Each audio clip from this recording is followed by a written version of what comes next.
Welcome back to the broadcast. This is Front and Center. If you're just joining us, we want to take a look at what ails the Independent Electoral and Boundaries Commission. This, of course, happening in a day that the IEBC and the chairperson of the commission, Wafula Chebukati, their lawyers did appear before the Supreme Court of Kenya to make their defense of those accusations that they bungled the 2022 elections. Of course, that was alongside President-elect William Ruto's lawyers as well. And we did hear a lot of things today. Wafula Chebukati being put on the spotlight, his defense team having a lot of work to do. Let's listen into what the lead counsel in that Wafula Chebukati in the IEBC's defense team, that is Professor Githu Muigai, had to say about what they called vilification of the IEBC and its chairperson. Let's listen.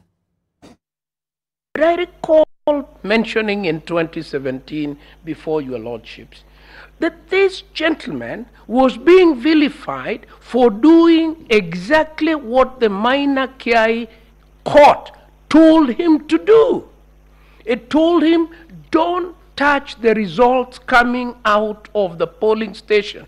That is the final result. We then came here to this court and he was called all manner of names at that time.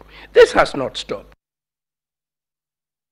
So every election cycle, the Independent Electoral and Boundaries Commission seems to go through these assaults. Some people would call them. Of course, there is a matter before the highest court in the land.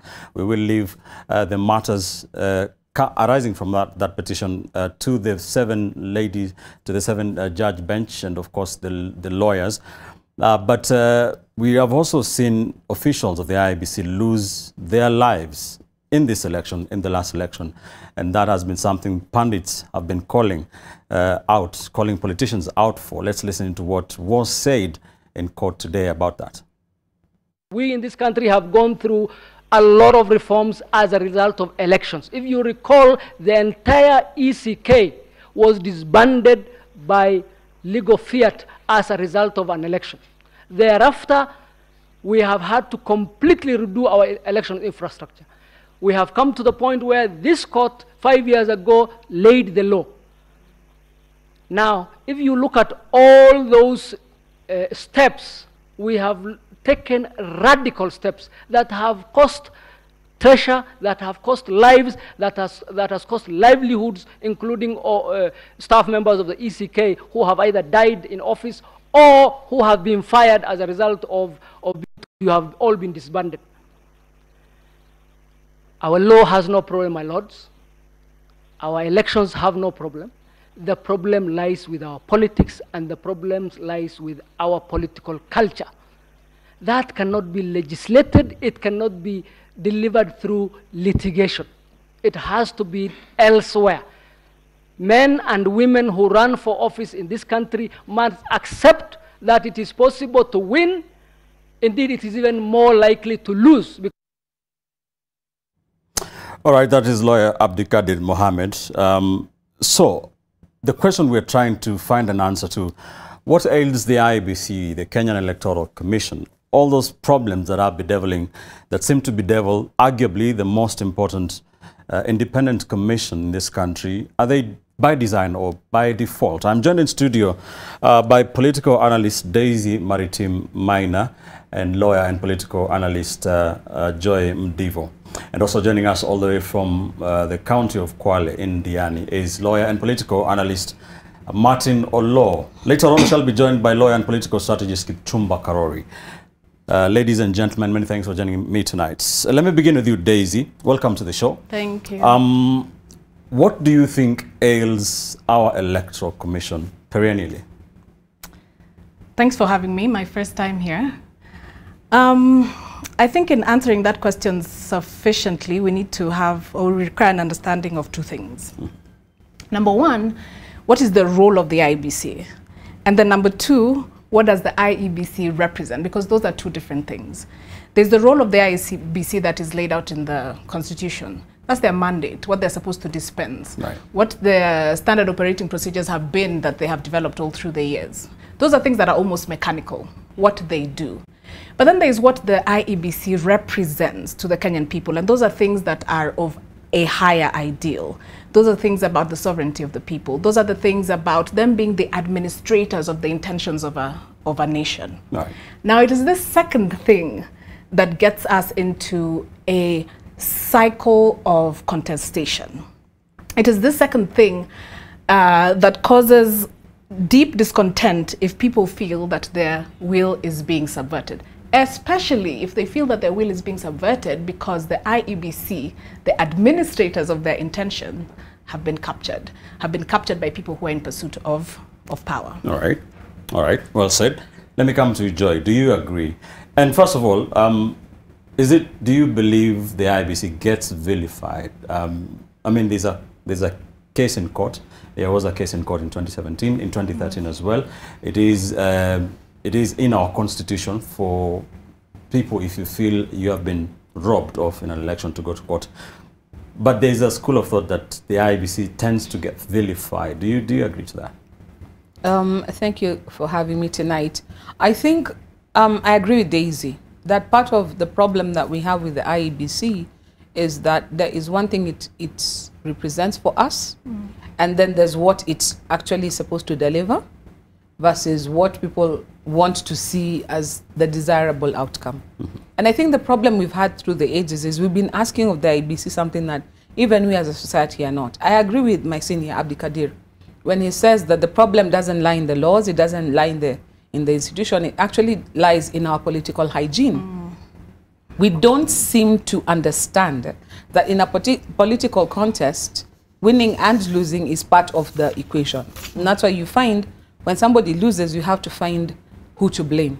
It's not really a strange thing in our culture, in our society.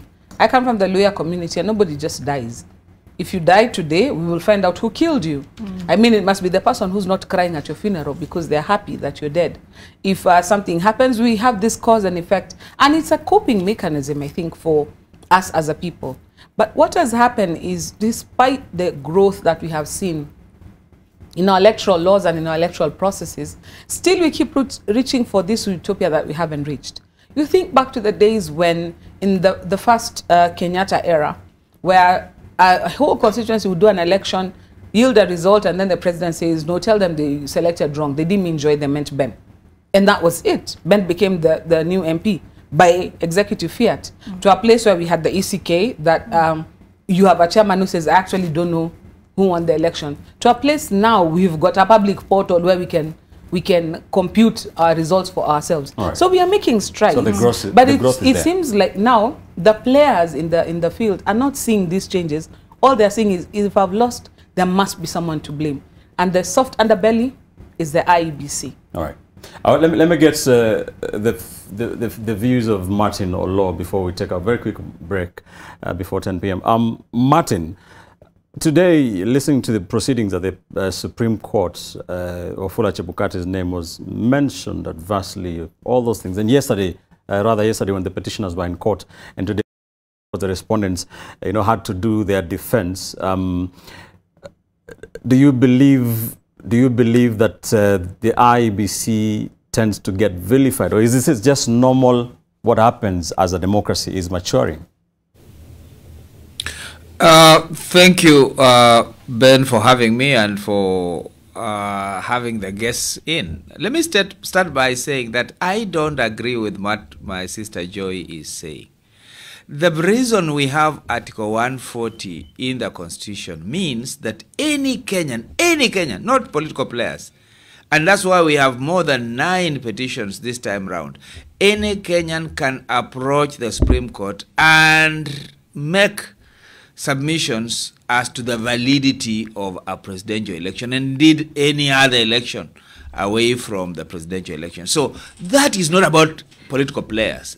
That is about an inherent constitutional right for anybody to challenge what an outcome should be and raise issues of illegalities or raise issues of breaches and raise issues of non-compliance with the Constitution. So that is a free thing. So I don't agree with my learned colleague Abdul Kadir, neither do I agree with my good professor Gideon Muigai by saying that there's nothing wrong with IEBC. There is everything wrong with IEBC as constituted today, both from the chairperson, the way he has conducted himself right from 2017, when he bungled the elections and the Supreme Court annulled it, how his relationship with the CEO, Chiloba, and how that played out, how the IEBC commissioners walked out, and how, in this case, other commissioners have walked out.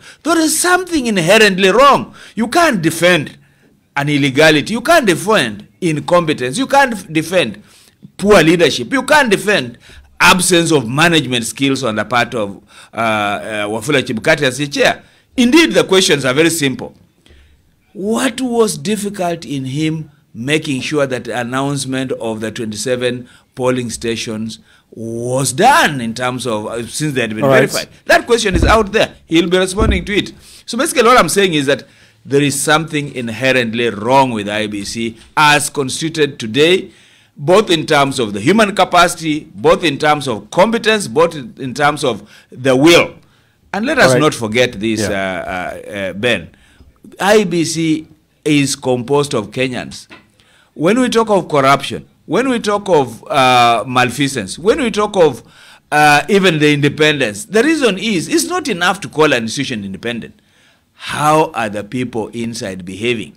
There's everything to doubt whether people inside IEBC believe in what the Constitution gives them and what the law gives them, that they are independent. All right. Because they are playing well said, the game as it plays out shows otherwise. Well said. Before we take a quick break, I want to give you like 1 minute to respond to what Martin said without, interrogating matters that are before court. What do you have to say to what he is saying? If you have personality clashes and you are in a workplace, you are expected to perform a duty, not to make friends or to, have a kumbaya party. And therefore, you would expect that the people who are carrying out a duty would be guided by certain ethos.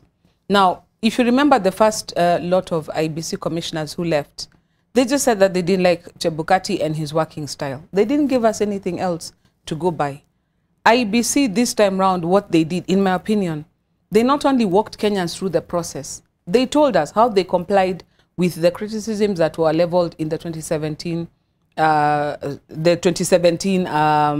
decision. Yes. They even went as far as walking Kenyans through the process of checking through the portal, got a robust enough software that enabled people to follow the process along. So in my mind, the IEBC is trying to comply with all the rules and regulations and everything that they've been asked to do.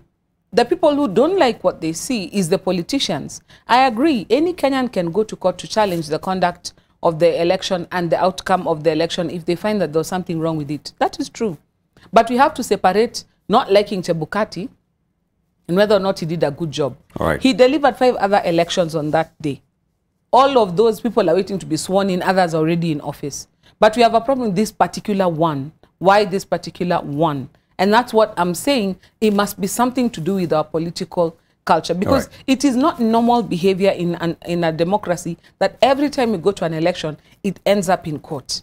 That's not normal behavior. But in Kenya, I guess it's part of our growing pains because our constitution is young, our democracy is growing, so these court cases are helping us with our jurisprudence. But what we have is not a normal behavior. The election ought to end with the declaration of the IEBC, but that's not always the case for us. Phrases like political hygiene, political manners have been thrown around. We shall be getting back in a short while to talk about that and the fact, Martin, that other, office holders, including governors and senators who are lawyers at the Supreme Court currently, will be sworn in using the very same process. We shall be getting your thoughts on that. Let's take a quick commercial break here on Front and Center. Don't go too far. We're back shortly. Stay with us.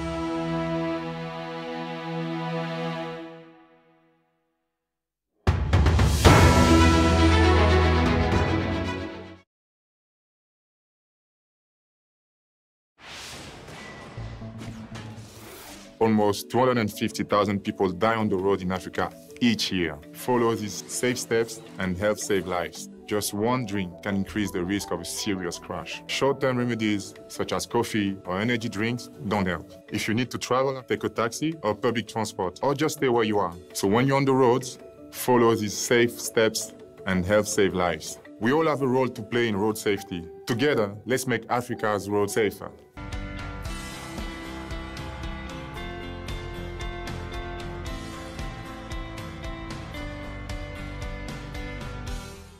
Difficult times ahead for the business. But with all that being said, I really need to finish this meal. Okay, I'll have one. Ha! First you twist it, and then you lick it, and then you dunk it, and then you eat it.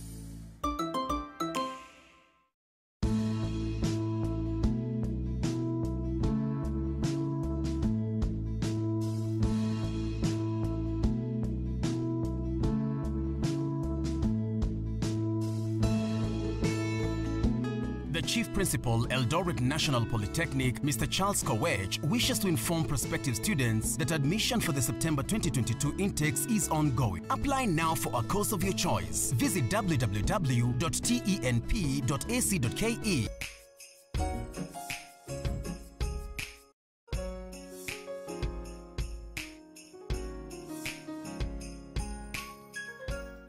Your generosity in this idea could ignite a love for reading in our children.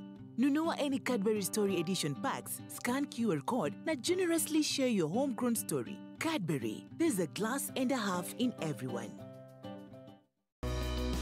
Did you know that the hospitality industry is one of the world's leading employer?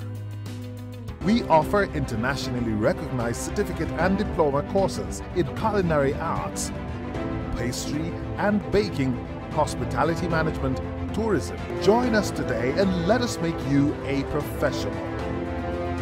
Cascade Institute of Hospitality, an oasis of excellence. For the last 22 years, we've been cooking the tastiest cuisine in the world, and now it's ready for us to serve you. Our menu is so diverse that there is something tasty for everyone.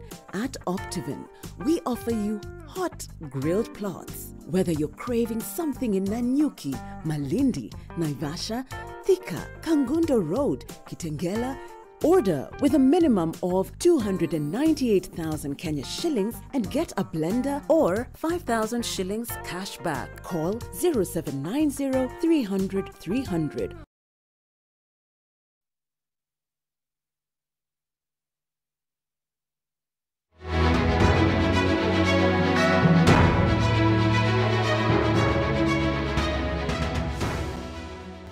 Welcome back to the broadcast. This is Front and Center. Our focus is on the electoral body, IEBC, even as they battle in court at the Supreme Court over allegations they bungled the 2022 elections.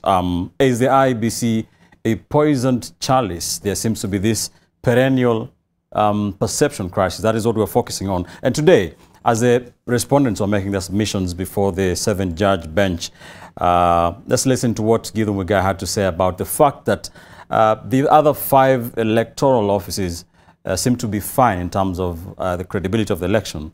He said that there are governors and senators who are lawyers making their submissions before the Supreme Court. Let's listen in. You have been addressed by counsel of great eminence, including my learned senior James Orengo, my learned junior Professor Tom Ojienda. In this court, my lords, as we sit here this morning, there are no less than 3 governors addressing you elected under this election. There are no less than 4 senators elected under this election. And there are no less than 4 members of parliament elected under this election. When, my lords, it is not in my place to suggest the questions you should put to counsel, but I would plead with you to put that question to counsel when they return to the podium. Are they happy with their own election? If they are, how then is it that this election is irredeemably flawed? All right, so that is the Wafula Chebukati and IEBC's lead counsel, Professor Gideon Muigai. Let me come to you, Martin.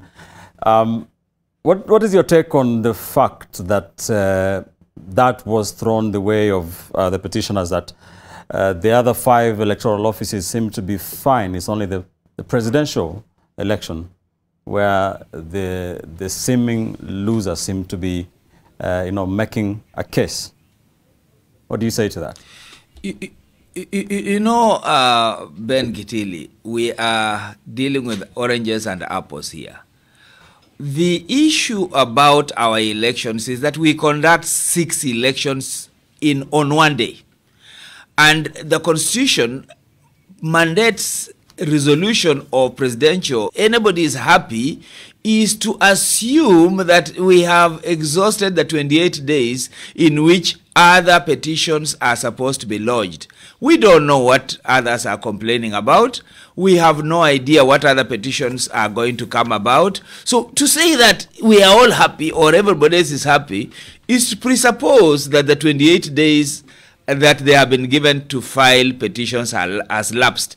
Is to presuppose that we know or that there is no any other issue out there and that there are not likely to be any petitions, when the timelines for petitions in other positions is a 6 months petition, a 6 months period with 28 days after the announcement for anyone who is dissatisfied to lodge. So we cannot bring issues of apples when we are dealing with oranges. All right, thanks the much. question that we are dealing with is arising out of Article 140, which is a question about the validity of the presidential election. It cannot be about governance. It cannot be about other positions. So anybody bringing that argument is actually trying to dissuade us. Thanks, Martin. Away from that, and we are now joined by lawyer and political strategist Kipchumba Karori. Kipchumba, thank you for making it finally. Away from what's happening at the Supreme Court, there seems to be this perennial crisis at the IEBC. Is it by design or by default, from where you sit? I think, thank you, Ben, and sorry for coming late. I think there is a problem, Ben, not with the IEBC, because we have not seen people demonstrate in this town that MCA results, we do not accept those results. We have not seen the same about MPs. Actually, funny enough, the people who are saying IEBC is irredeemably, the election conducted by IEBC was irredeemably flawed, are people who are just sworn in the other day. Even the grass has not started coming back to its normalcy since the swearing-in ceremonies happened. Look at even the battery of lawyers there. Some of these people are elected, but they don't say our election was marred by problems. When it comes to the presidency is where they draw the line. Martin says that is apples and oranges. It's not apple and oranges, because at the end of the day, you cannot develop a dichotomy between the presidential election and the other elections, because the IEBC that carried out this election is the same IEBC, Ben Kitili. For example, when we do the total ballots that were in this election, is 85 million ballots. And when you narrow down to even the issues of stray ballots, rejected ballots, and spoiled ballots, all of them, you come to a conclusion that this election, were it to be on precision, is around 99.2. You see? So at the end of the day, this excuse that we want to create that this election was not done to standard, this was not done to standard, at the end of the day, we need to ask ourselves, Ben Kitili, Kenyan elections is not about delivering Raila to presidency. It is about achieving Article 1 and Article 38 of the Constitution. But if we ring-fence our elections to one man gaining power, we lose the whole point, because we can't, for example, vilify IEBC for the presidential election and celebrate IEBC when Azimio win a seat in Mombasa and Kakamega. At the end of the day, we have to know that, for example, IEBC is not Chebukati and the 7 commissioners. IEBC is all the way from the presiding officer in a polling station in Mambrui in Kilifi County, all the way to one in Turkana County. So at the end of the day, the problem comes in when we want to segment IEBC for purposes of blaming people. When we were in this panel, my final point, we said there will be a problem. Azimio used to do 6 rallies in a day. William Ruto used to do 18. The chicken are home to roost. Don't blame Chebukati. All right. Daisy, is there political manners? Is there political hygiene? Are politicians, should they shoulder some of the blame? I think first I should begin by responding to my brother Kipchumba, who says that there shouldn't be a dichotomy. The Constitution already dichotomizes the elections. Martin just mentioned that in Kenya we carry out 6 elections simultaneously. Now, if you follow this election, you find that there seems to be a vested interest on IEBC's part, on Chebukati's part, particularly on the presidential election. The irregularities or the deficits or the sins of the IEBC we do not see them now. They preceded the election. The deficit of trust that we had in the IEBC started months ago. And I call it there's a pattern that indicates Chebukati's and the IEBC's intentions, particularly on the presidential elections. Number one, there's multiple. I'll mention one. Right. Why procure a company that is known to have manipulated results in 2 other countries? And in one of these countries, this company. You're talking about Smartmatic? Smartmatic. All right. And in one of these countries, they have been indicted. They're facing criminal charges. I feel like what you are doing is this discussion is a laundromat of IEBC. You are causing a distraction from what the situation and the reality really is. You are trying to lead us away from the sins that have been systematic of the IEBC. The country has not had faith in this commission for 2 years now leading to the elections, even in their preparedness. However, as the election has panned out, it has become increasingly clear that Chebukati himself has vested interest in the election, but particularly at the presidential level. All right. Joy, do you believe the country has not had confidence in the Electoral Commission for 2 years? Or is it one half of the country? What do you think? We're still on the politics. Yes. The IEBC has had everything thrown at them, including their kitchen sink. And in my opinion, have been going out of their way to try and accommodate people as much as they could. They've been taken to court for all manner of things. Let's include the deputy president-elect. Let's include the running mates' photos in the... They go ahead and they do that. Let's move the timelines. We're not ready with this. They go ahead and... Oh, our party lists are not even proper. Let's go ahead. And they've kept trying to organize these elections while everybody was doing their best to sort of trip them up. But at the end of the day, when the rubber met the road, they actually delivered an election. Did it have irregularities? Indeed it did. We had the by-elections that were just done on the 29th, which was a result of some of the instances. So, for example, the Supreme Court issued the ruling against intended Governor Sonko so late in the day that his face was already included in the ballot paper prior to. The IEBC, in my opinion, have tried to bring people along with them this entire time. Smartmatic, whatever they did in other countries, they're facing charges for. And even here, if there is something that they did that is untoward, we have a legal system that's going to deal with them.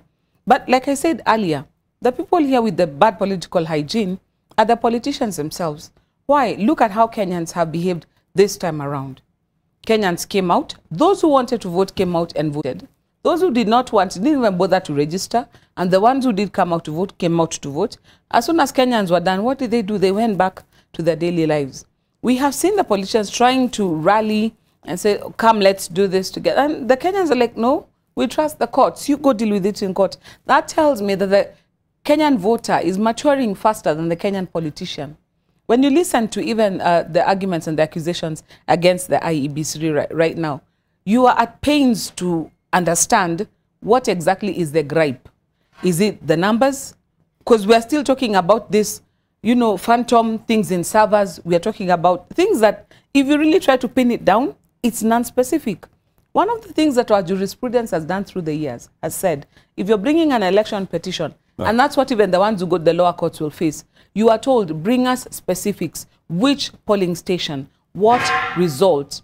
We have seen even the court going out of its way to open up the process and allow people not just as much time as possible, but for the court to become inquisitorial, where they've had a problem to actually ask questions, so that you don't say, you know, we forgot to say that, or we did not clarify that, we're not given a chance. Okay. So I think your question tonight is actually the correct question.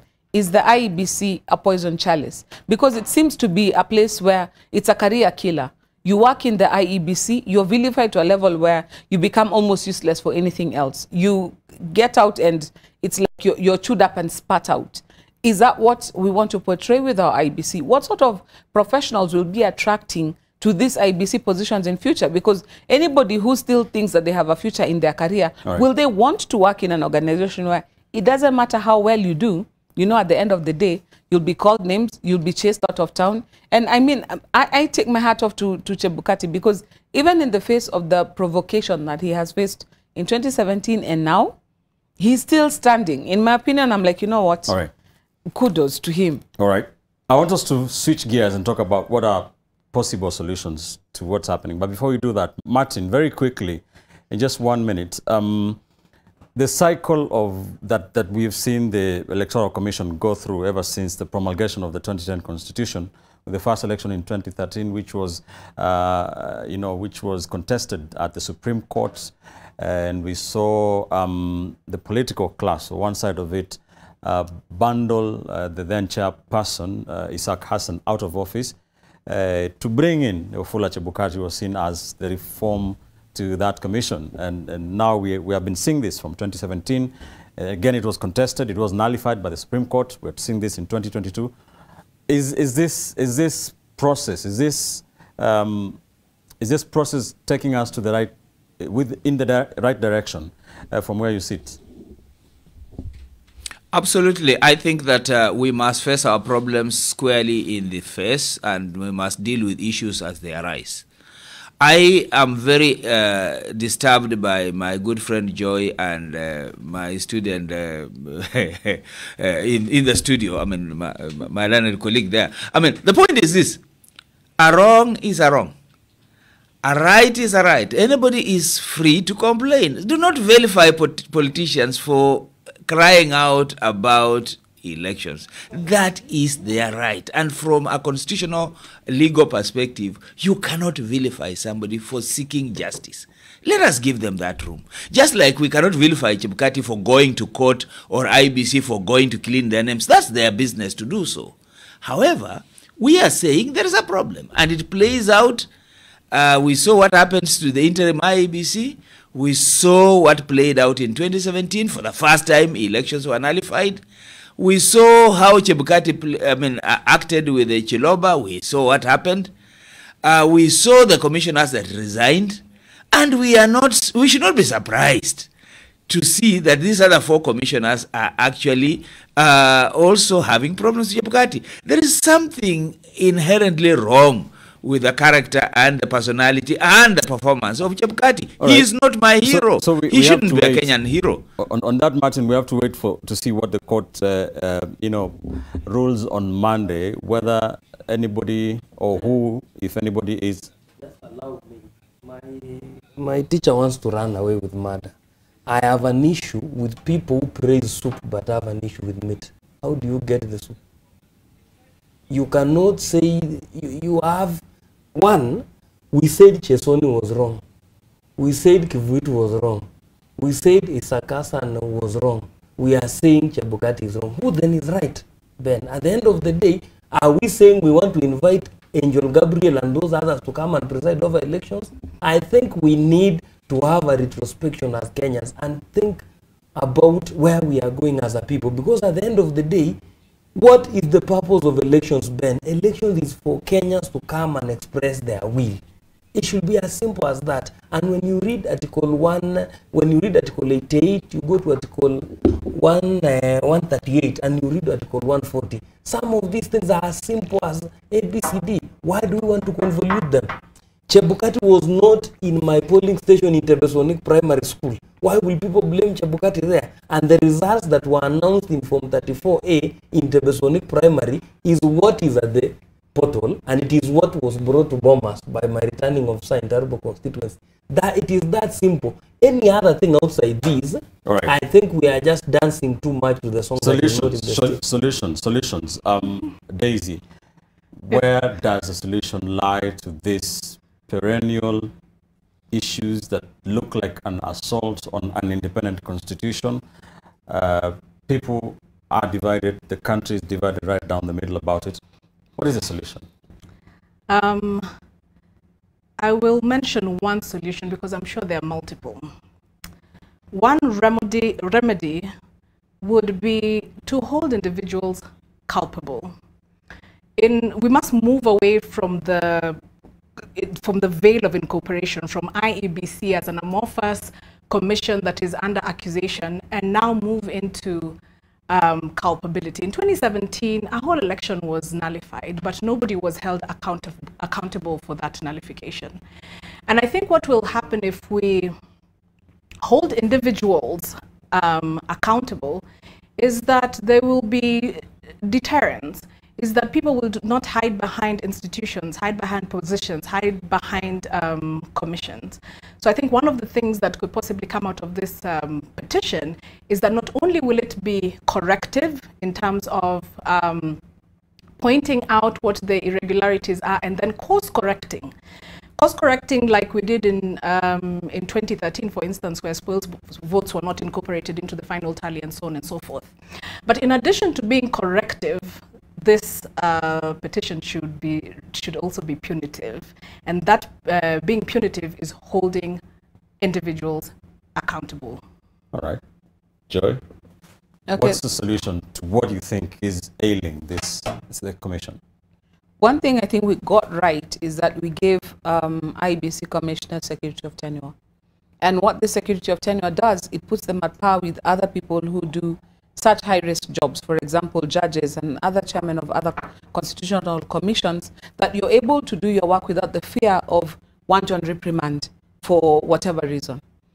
The Elections Act in Kenya actually places personal responsibility not just on the chairman, but on anyone who works for the IEBC who does something to subvert the elections. So already, the law envisages a situation where if Ben does something deliberate in his role as an IEBC officer, even if you are a policeman at a polling station and you commit an electoral offense, you can face charges. But like I said earlier, the problem we have with the IEBC is our political hygiene. I think one of the important things that we need to do is move away from the politicians being the ones responsible for nominating who sits on the IEBC. Because they send people there imagining that they're going to be their agents of change or their get-out-of-jail-free card when the rubber meets the road. And so when somebody doesn't play ball, they shout the loudest. So for example, when Chebukati was brought in, we hounded out Isaka San. Chebukati came in and was one of Raila Odinga's strongest supporters. And he was seen as somebody who will take care of Raila's interests. When he got in there and as a senior lawyer understood his constitutional mandate and stood his ground as chairman and now not as a political party operative, the next day he became a villain and has carried that cross until now like an albatross. If we get the politicians out of the process of nominating and appointing who becomes an IEBC commissioner, and their role only comes in as parliament in vetting who ascends to the office, I think if we're getting people who are not in the political party system, have not been party operatives, are not anybody's former this or that, but are Kenyans willing to serve, then even the caliber of people you attract to those jobs are people who are willing to serve. I think that's like bottom line, because politicians have shown that they cannot be trusted to make selections and not keep dipping their finger back in the cookie jar, imagining that there's still something left in there for them. So for me, that would be first port of call. Kipchumba, are politicians still trying to appoint commissioners?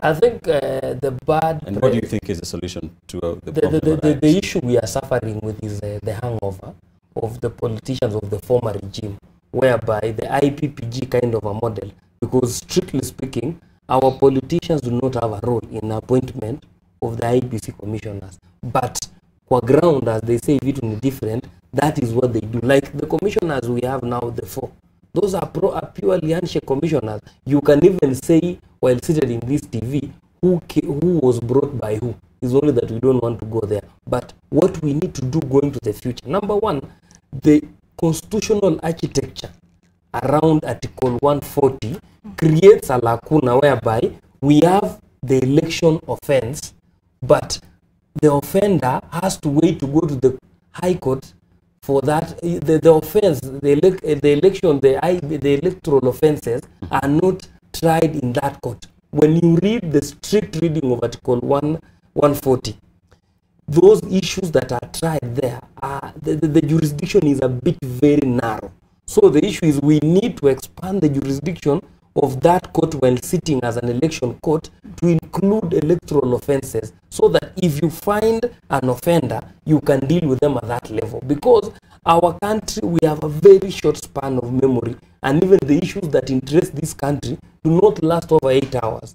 If today you are to, let's say, find an electoral offense committed by a commissioner, for example, tomorrow you will not be in a position to follow it up because the country will move on so quickly. So at the end of the day, we will only realize that there was an offense that the offender was not dealt with when it is 5 years. The other thing we need to do also is to make sure that we tighten the process of people going to the apex court with the election, where we are invoking Article 140 again, because we have allowed spurious claims to go to the court of the apex court in the name of electoral petitions. So at the end of the day, people bring all manner of things. They throw everything to the wall of the Supreme Court, expecting anything to stick and to get away with it. So we need to have a sense of responsibility on the politicians. And my final point, we go back to our nominations. Ben Kitili, if we held credible nominations, it will help us weeding out people, and it will make sure that politicians are accustomed to losing elections, so that when they lose at the final place, they do not come out thinking it was their right.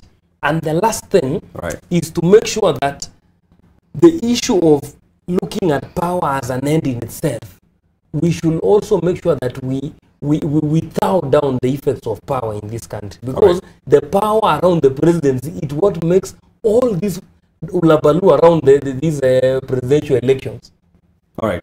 Martin, very quickly, listening to the petitioners at the Supreme Court yesterday and the assault legally, if at all, on Chebukati, it seems like they want Chebukati to be kicked out of office. What do you think is the solution to this problem we're having at the IEBC, no matter what happens, at the Supreme Court on Monday? I've listened very carefully to my colleagues, and I'm again very surprised at the way they are trying to talk politics rather than to talk law. You cannot remove politicians from a process they are part of. The last I checked, the president of this country is a politician. The president is the one who appoints the IEBC chair. The last I checked is that for any members of Chapter 15 commissions, they have to be vetted by Parliament. Parliament is made of politicians. Now, how can you tell me that you remove politicians from a process? Which politicians are you talking about?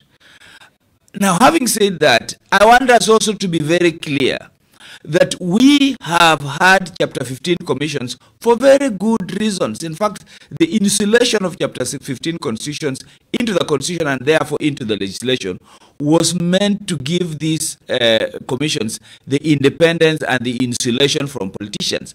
And let us look at examples. We have had Otiende Amolo as the ombudsman. He came, he acted, and he left. We have not had issues. We had Eddie Ouko come as Auditor General. He did his job, he left. We have not had issues. We have had Winnie Lichuma come as the chair of the Gender Commission. She did her job. She was independent. She left. We didn't have issues. But we've had issues with the National Land Commission, and we know them. Professor Sozuri is in court. He was independent. He was, the office was a commission, as Chapter 15 commission. But you saw what he did. We have had issues with Chebukati. You can't say Chebukati has been an angel. the elections 2017 were bungled. All right. And they were bungled because, and the court annulled them and said why it bungled them. What's so the today solution? it doesn't become an angel. Martin, what is the solution? So the solution is, yes, on IEBC is to get competent and appoint people on merit. I can talk without any fear of contradiction that the problem we are suffering in IEBC is that we have round pegs in a square hole. Most of these people serving as commissioners do not deserve to be in public office and earning the kind of resources they're earning, including the chair himself. Because you don't create a situation where you cost this country money by a repeat election and you continue to sit proudly. You don't cause this country a situation where you ignore constitutional provisions and then you sit finely. So basically, we need people with competence and people who are accountable. When you look at Article 81E, it looks for impartial, neutral, accurate, accountable commission for fair and just elections to be in place. So really, you just need competent people. I'm submitting that once you put people with merit and on competence basis, they will deliver. And that's why I've given you examples of people who have come, run offices, and they have left, and nobody has followed them after. All right. Thank you so much. Daisy, give me your final thoughts on this. I mean, it's a topic we can talk about all day. What do you think is what are your final thoughts on as we wait for the Supreme Court to make its ruling on Monday and all? I think I will end with Joaquin Ndung'u's question. If the chairman of the IEBC acquires grandiose and exaggerated functions, what happens to all the other independent commissions in the Constitution? What happens to those chair people? All right, good question. Kipchumba Karori. I think what we must do, even as we discuss the discussion about our election, we must continuously encourage people to go to court, Ben Kitili, for two things. Number one, it is the right thing to do because we are a civilized society. Number two, it gives Kenyans an opportunity for free civic education so that we know there is a Form 34A, what is its purpose, and also so that Kenyans can own their own election, so that you just don't go and vote and go home. Because it is also a process of us going to get leaders accountable. If we make sure that Chebukati and the people around the elections are accountable, we are getting there. The pace might be a snail pace, but finally we will get down the politicians. I think it's a good place to be. All right. Martin Olo, your final thoughts? I think that we are doing well. I think Article 140 in the Constitution is absolutely in order. We must question the validity of a presidential election. Indeed, I want to submit that we have not heard and we are yet to begin to hear the various complaints that people have. I am aware that there are a number of people who have said they are going to go to petition, and we will see that playing out in the next 6 months or so. Let us respect the rights of people to litigate, the rights of people to complain, and even to cry, for heaven's sake, because this is part of how we heal and how we get better. So when Kipchumba says that people must go to court, I agree with that. When we say we must respect our constitution, we must respect it. And that when we say we have given you independence, please behave so, be accountable, be efficient, be neutral, be impartial. As an arbiter, a referee needs to be above Caesar's wife. Thank you, Martin. Joy, your final thoughts? My final thoughts, as I said before, and I stand by that assertion, as long as politicians pick who gets to get into the process of being a commissioner, we will keep having this problem. Politicians should be involved as members of parliament doing the vetting. They should be involved as the president doing the appointment, yes. But who gets to cut the tape? That should be a process that the politicians stay well away from. Because we are in this quagmire, even in 2017, when that quagmire, because we allowed politicians to hound out the Isaac Hassan Commission. Kriegler told us, don't appoint commissioners with less than 2 years to the election.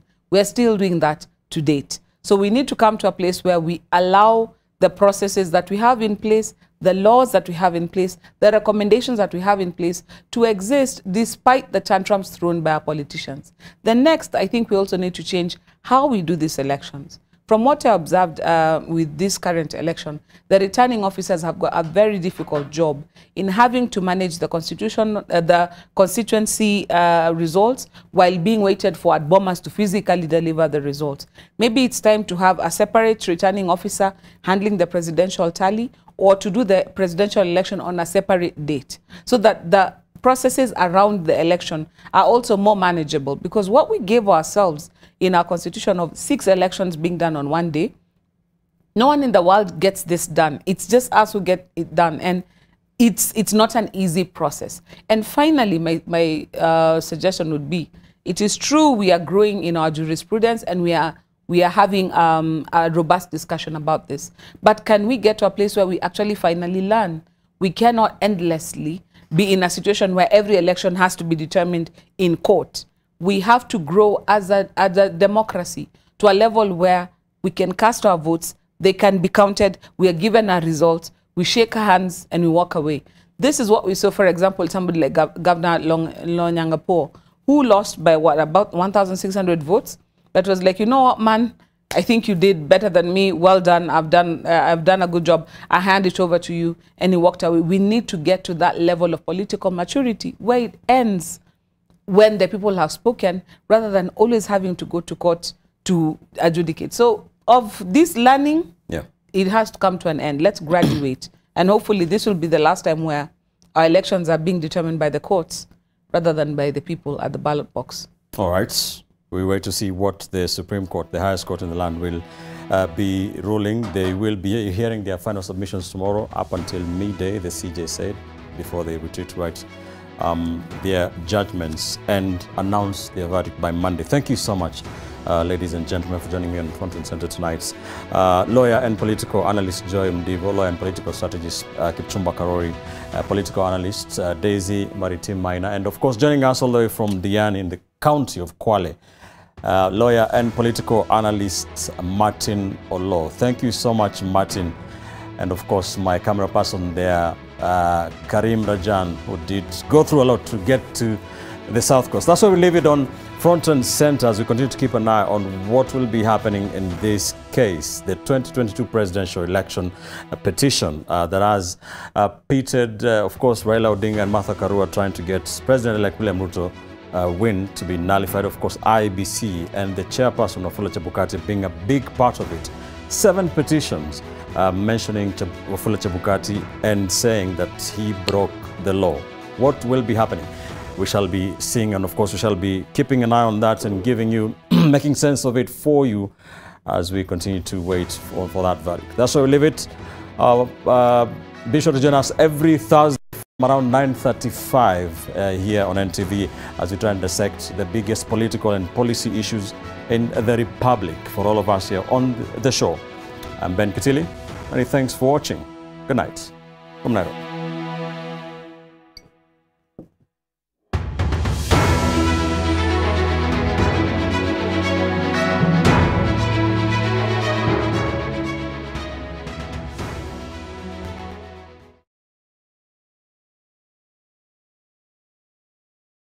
Is this where you're throwing money down the drain? How? On these cleaning products. Impossible. Harpic 10X. While other cleaners flow away, Harpic 10X's viscous formula in only 1 round of application gives you sparkling, clean toilet. Harpic, 10 times better cleaning than other cleaning products. And great savings too.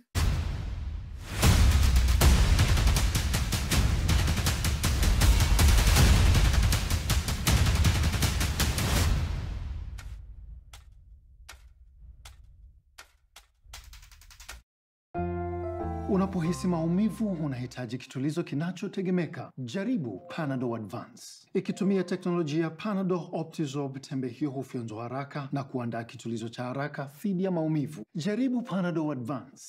Let's get straight to it. Ready for whatever. We gon' ride. Line them up. Let's go toe to toe. Tell them pick a side. Put in work. We don't play no games. Watch him run in high. Savage mode. We gon' keep it G. Yeah, you know. Dave, this line is not going down and you're burning up.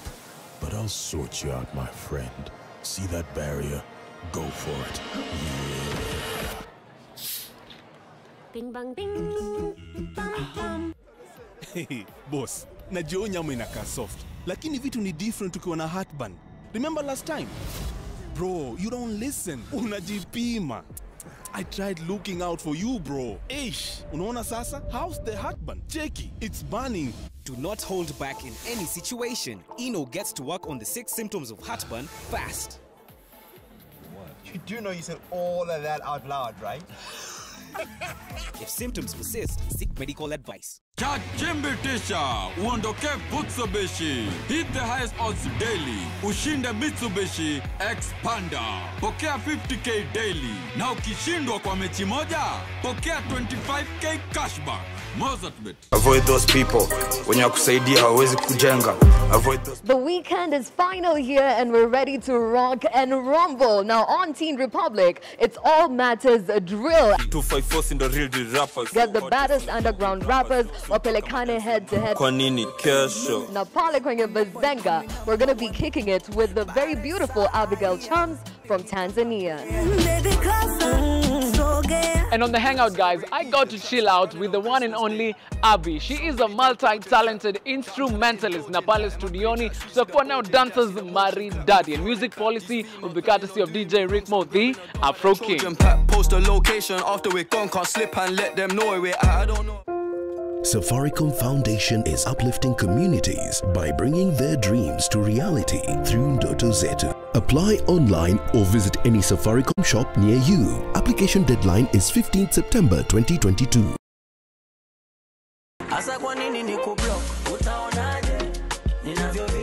This week on The Trend, nothing short of entertainment.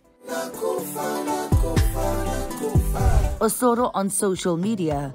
On the decks, the indisputable king of the ones and twos, DJ E. Another banger, baby, calm down, calm down. Hosted by your girl, Amina Abdirabah.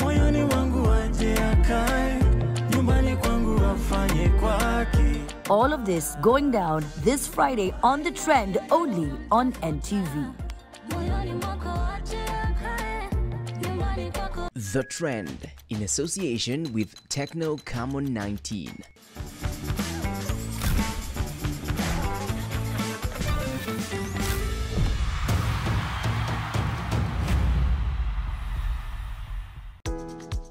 Mevida Garden City, the latest residential development within Garden City, offering stunning 1, 2 and 3 bedroom apartments and never before seen amenities. The development is part of the already established 47-acre Garden City mixed-use development on Thika Road, providing urban, green, convenient living. Call us today on 0722 123 000 to book a viewing or visit mevidahomes.com.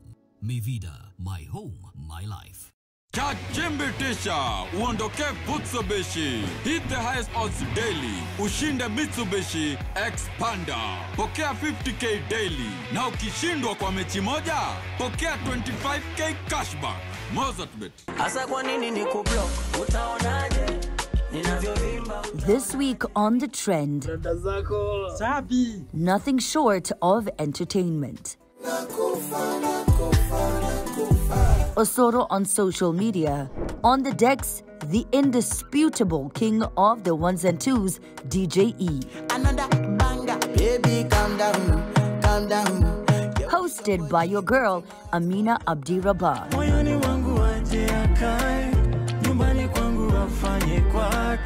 All of this going down this Friday on The Trend, only on NTV.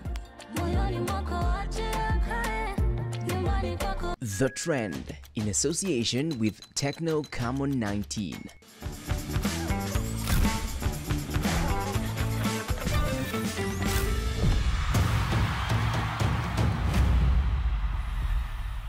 Avoid those people. When you kusaidia hawezi kujenga.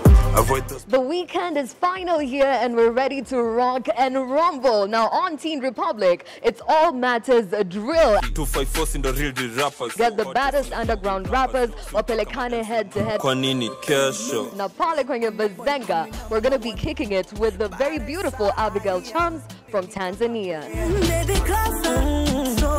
And on the Hangout, guys, I got to chill out with the one and only Abby. She is a multi-talented instrumentalist na pale studioni. Tutakuwa now dancers maridadi, and music policy will be courtesy of DJ Rick Mo, the Afro King. Post a location after we're gone, can't slip and let them know where I don't know.